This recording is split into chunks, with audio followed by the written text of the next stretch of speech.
अच्छा, एक exit poll और आया सर मार्केट में नया, वो देख लेते हैं। टुडेज चाणक्य का आया है, इसमें बीजेपी को 192 सीटें दी गई, लीजिए 192, और टीएमसी को 100 सीटें। टुडेज चाणक्य का सर्वे 192 यानी 200 के पास पहुंचा दिया है इन्होंने भारतीय जनता पार्टी को। तो एक नया सर्वे ये है, और अब ये तो मतलब ये एक और जुड़ जाएगा। तो हम कल से आपको, हम इंडिया टीवी पर हमने पोल ऑफ पोल्स में 6 सर्वे दिखाए थे, उसमें 7वां भी जोड़ लीजिए आप। 7 में से 6 कह रहे हैं, जिसमें एक मनोज जी का भी है कि बीजेपी की सरकार बनेगी। एक सर्वे कह रहा है जो टीएमसी की सरकार बनेगी। तो ये भी उसी डायरेक्शन में जुड़ गया। अभी हम लोग ब्रेक से, प्रोग्राम शुरू होने से पहले मैं यही बात मैं इनसे कर रहा था, भाई क्यों है इतना कंफ्यूजन, जो मैंने ओपनिंग रिमार्क में भी कहा। अभी भी क्यों लोगों को जो दिख रहा है, इतने सर्वे वाले बता रहे हैं, फिर भी भरोसा करने के लिए क्यों तैयार नहीं है। सर्वे साहब पिछली बार भी गलत हो गया था, मान ली बात, सर्वे गलत हो सकते हैं। मनोज जी भी ये दावा नहीं करेंगे, लिख के आपको नहीं देंगे कि 100% मैं जो कह रहा हूं वही होगा, ये कोई नहीं कह सकता। मैंने ये पूछा कि भाई अच्छा, बिहार में तो बड़े श्योर थे आप सभी, मैंने इनसे ही पूछा, बिहार में तो आप बिल्कुल श्योर थे, बिहार में कैसे पढ़ लिया था? कोई भी चुनाव आदमी कैसे पढ़ता है? प्रदीप जी तो डे 1 से कह रहे हैं कि ये होने वाला है, अब देखते हैं 4 तारीख को। तो उन्होंने बताया भाई कि भाई जिस तरीके से चुनाव लड़ा जाता है, जाति समीकरण देखते हैं, किसके पास कितना ताकत है। जैसे बिहार के चुनाव में वो 10-10 हज़ार रुपया महिलाओं के खाते में जा रहा था, पता था इसका असर होगा। तो ये सारे फैक्टर्स तो बंगाल में भी है ना।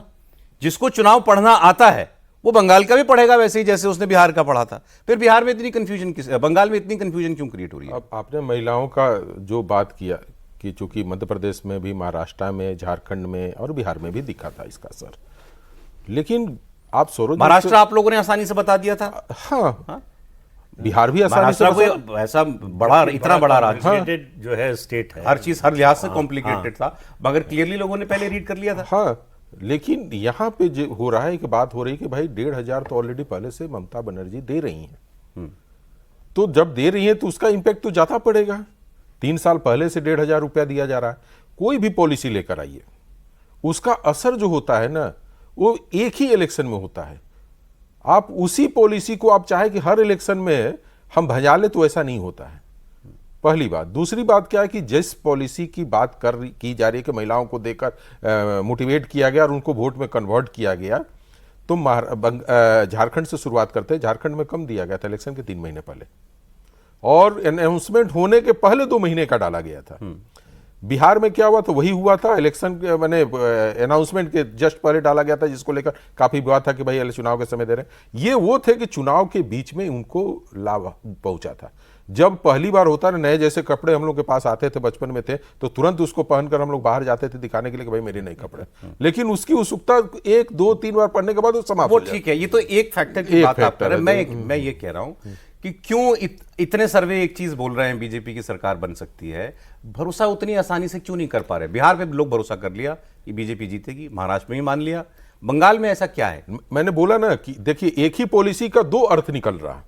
एक पहला ले लीजिए, उसी तरह से प्रवासी, बिहार में भी काफी हद तक प्रवासी आए थे। दोनों पार्टियों की अपने अपने दावे थे कि भाई उन्होंने कहा कि मेरे लिए आ रहे, ये करें कि मेरे लिए आ रहे। जैसे देवेंद्र जी ने बताया कि भारतीय जनता पार्टी ने काफी समय से उन प्रवासियों के बीच में घूमकर काम करना शुरू किया था। यही काम उन्होंने बिहार में भी किया था। छठ में महाराष्ट्र में बिहार के जितने प्रवासी थे छठ कर रहे थे, और उनके पास जाकर इन्होंने मैसेज दिया था, और नेक्स्ट छठ में उनको बिहार आना था।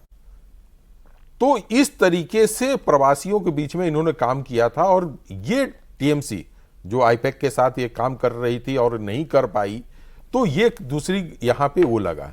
तीसरा जो सबसे बड़ा नुकसान दिख रहा है, जहां कंफ्यूजन मुझे नहीं था, मैं फर्स्ट ऐसे कर रहा हूं, कि जो डेड वोटर थे, चाहे जहां से परिवर्तित होकर वोटर आए थे, जिसका यूटिलाइज टीएमसी अपने वोट के रूप में करती थी। जो प्रवासी भी अभी आए हैं, जिनको बंगाल में आए हुए कहा जा रहा कि भाई इनको बहुत कष्ट होकर यहां पे आए हैं, बहुत लोग डर के आए हैं, और बीजेपी ने डर पैदा किया है।